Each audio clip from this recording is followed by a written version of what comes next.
All right, today we're going to be talking about something that I know a little bit about, but it's also some current events, and that is crime in Canada. Specifically, our new Prime Minister, Mark Carney, has introduced some new changes to the criminal code, and I'm going to go through what that means for criminals like me and other people like you who may be wondering what's in store for you when you go to prison. Now, if you're new here, my name is Slava P, and I went to jail for 2.5 years for a non-violent drug crime in which I imported 40 kilograms of cocaine from America into Australia. Now, my sentence was 9 years, and I ended only doing 2.5 for reasons which I will explain because those reasons might also change in the future. Now, this news release came out in October 16th of this year, and even though the budget has not been tabled yet, unless you're watching this after November 4th, here's the main things that he's going to be introducing. Now, I'm going to be only focusing on the ways that this impacts potential criminals in Canada. I'm not going to be talking about all the money he intends to spend on the RCMP or the CBSA to protect our border or our streets, or any of the garbage he's talking about with affordable housing or caring about the at-risk youth or any of the other political mumbo-jumbo. This is just raw facts about what it means for future criminals with this current administration. So let's get into it. All right, so here's the deal. Canada is saying that we are living in a risky time, okay? Oh, it's a dangerous world. Fine, whatever. I understand that people are scared, but the measures that they're proposing to take aim at this pretty much tackle two zones: harder laws and more cops. Like I said, not talking about the more cops, that's a different video. Let's talk about the laws. Now, the number one thing that you have to focus on here if you're an aspiring criminal is reverse onus bail. When I got captured in 2019, I started talking about whether or not I was going to get bail to other people within Toronto South where I was being held on until they would figure out whether I got bail or not. Now, at that time, I would talk to the OGs and they would be like, all right, tell me what's your story. And after talking to me, they said, you know what, don't worry about it. You're definitely going to get bail. First time offender, nonviolent drug charge, you are out of here. What I didn't know is that I was not the only person who was so lucky. Apparently, that extended to a lot of people, and they were given out bail pretty willy-nilly. With this new law, with the reverse onus, you have to show that you deserve bail, not the state proving that you don't deserve bail. That shakes up the traditional balance quite a lot. Now listen, is everybody that is getting bail deserving of it?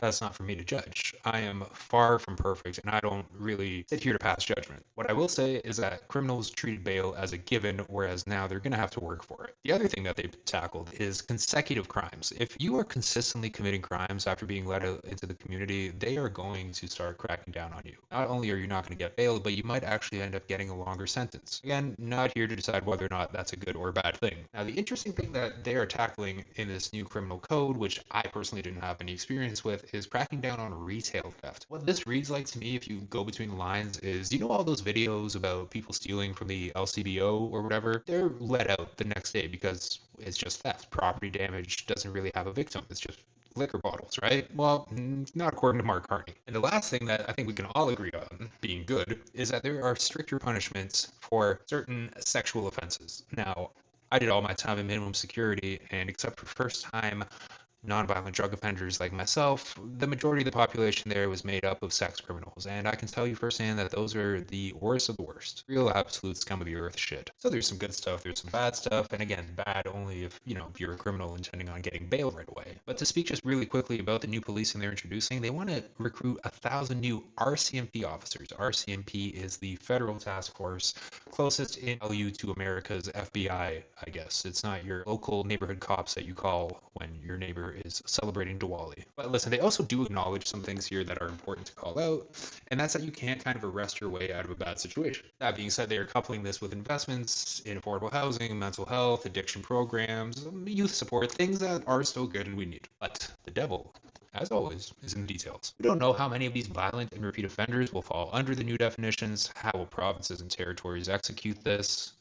How will judges actually change their ways? I mean, it's kind of hard to be doing things one way for 10 years only to get a mandate and switch on the drop of a dime, right? But pretty much what the Carney government is signaling is that they're done tiptoeing around this issue. They understand that it's a big deal for voters and they are acting accordingly. They're done tiptoeing. They're punching harder. More cops, more laws, less repeat offenders. And again, the rollout is next week, so we'll be watching those RCMP numbers to see where that money goes.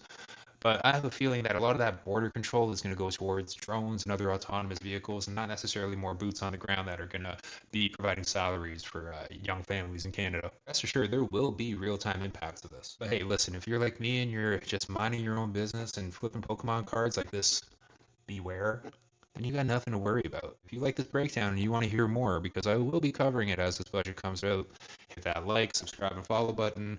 Like I said, Slava P, Gary Grind said, We're talking about crime. We're talking about content. We're talking about cards. Talking about money. Anyway, stay safe. See you on the next one.